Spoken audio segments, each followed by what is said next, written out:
যেখানে অন্ধকারের শেষ, যেখানে অন্যায়ের বিনাশ, সেখানেই প্রকাশ পান মহাদেব। এই জায়গা কোনো সাধারণ জায়গা নয়। নীরব জঙ্গলে আজও শোনা যায় মহাদেবের ধ্বনি।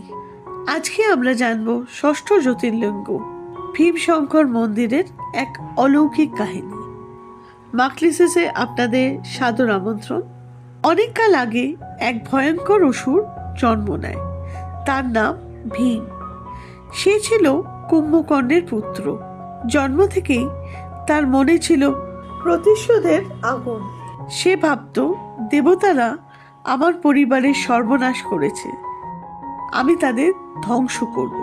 কঠোর তপস্যা করে সে ব্রহ্মার কাছ থেকে অপরাজেয় শক্তি লাভ করে। শক্তি পাওয়ার পর ভীম হয়ে ওঠে অপ্রতিরোধ্য।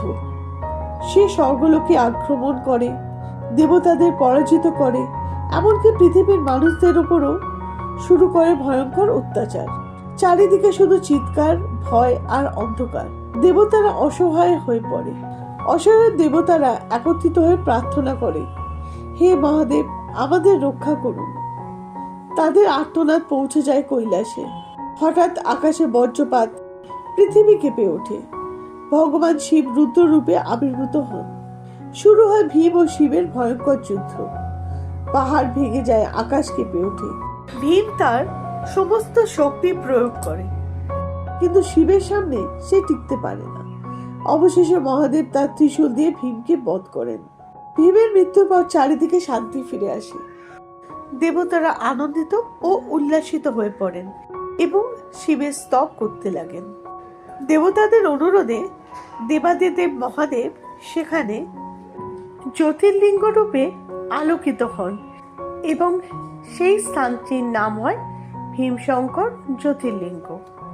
মহারাষ্ট্রের পুনেতে সহ্যাদ্রি পাহাড়ের ঘন জঙ্গলের মধ্যে অবস্থিত ভীমশঙ্কর জ্যোতির্লিঙ্গ। চারপাশে পাহাড়, জঙ্গল আর কুয়াশায় ঘেরা যেন এক দিব্য পরিবেশ।